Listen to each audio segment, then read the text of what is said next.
Something I think about often is what it really takes to be good at something. Malcolm Gladwell popularized the idea of the 10,000 hour rule, the idea that mastery comes from sustained effort over time. Whether or not you agree with the exact number, it did give people something tangible to think about. A way to understand that getting good at something usually takes longer than we expect. When I think about that, I think about how people learn trades historically. Benjamin Franklin comes to mind. Yes, I do think about Benjamin Franklin. I love my history. I'm a history buff. Before he became who we remember him as, he was an apprentice printer working under his brother at a newspaper. Years of repetition, years of structure, years of learning the basics before having any real independence. If you go back even further, it was the same for stonemasons, for shoemakers, blacksmiths, you name it. You didn't just wake up one day and decide that you were good at something. You committed to it, often for years, sometimes decades. Most recently, I think about the documentary, Jiro Dreams of Sushi. It's a great one if you haven't seen it yet. I think it's still on Netflix. For sure, it's on Amazon Prime. Jiro Ono spent his life doing the same thing every day. Same routine, same standards, same discipline. Up before dawn, sourcing fish, preparing food, showing up to the restaurant over and over again.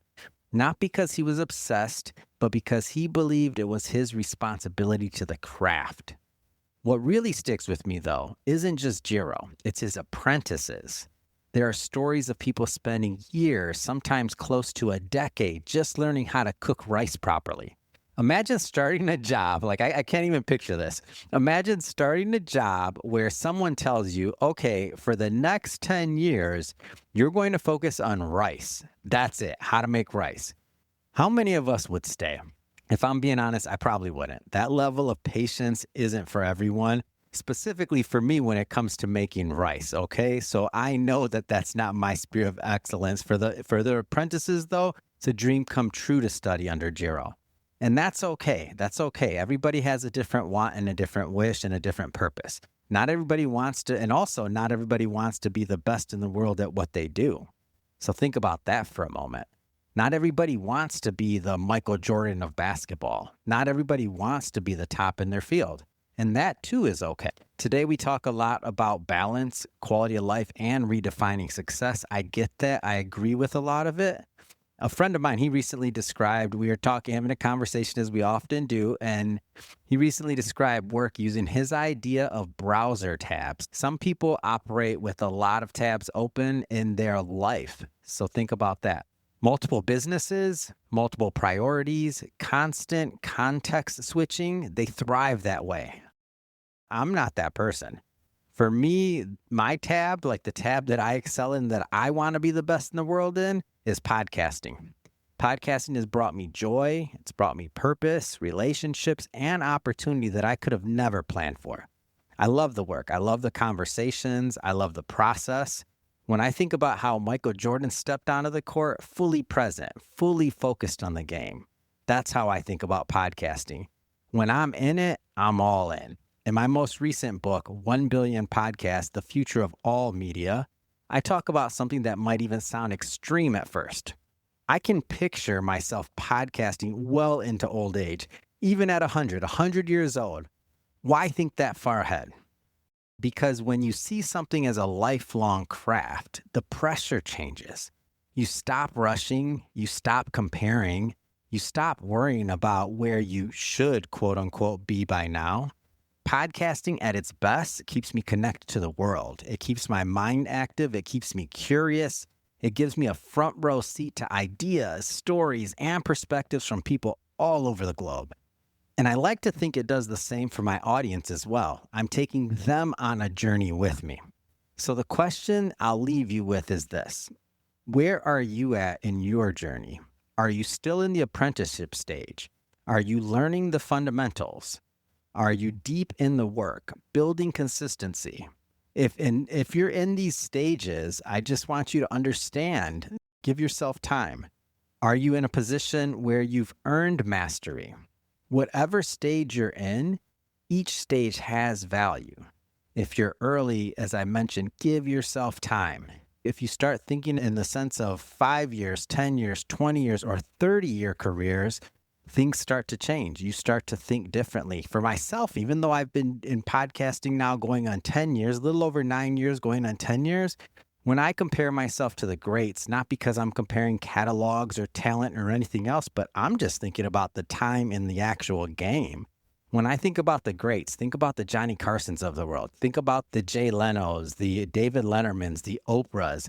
They got 30 plus years into the game and into the business and doing interviews and entertainment. So if I'm thinking in a 30-year increment and a lifetime of value, I'm not even, at 9 years in going on 10 to say I'm a third of the way. I don't think I'm a third of the way. I think I'm maybe 20% of the way to where I need to be. So I'm a complete baby in this industry. When you start thinking about it that way, all the pressure's off. I don't have to have the success that the greats have had that fast.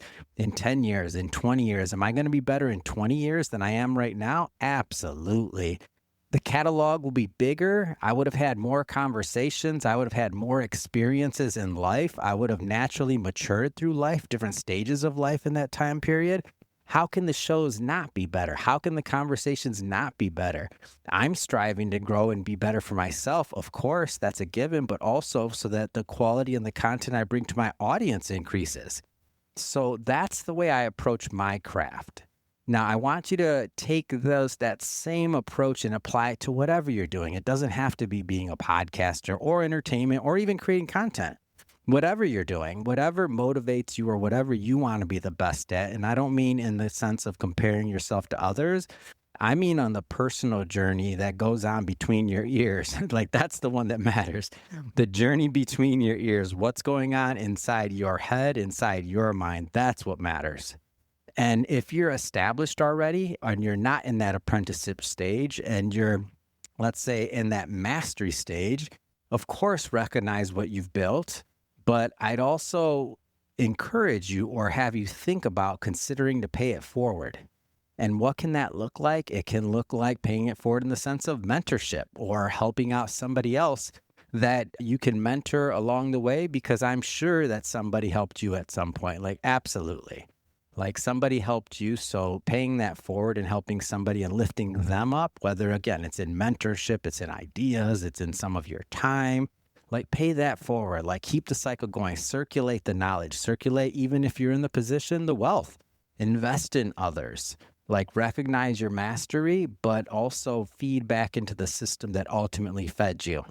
And for all levels that you're at and you're listening to this, whether it's apprenticeship, whether it's mastery or anything in between, sometimes just recognizing what stage you're in kind of takes the pressure off. And that alone can make the work more meaningful for you. If this resonates, feel free to share this with someone else that might need to hear it. We'd love to continue to grow this community of Inside My Mind. And don't forget, leave me some comments. I'd love to hear your thoughts on this as well.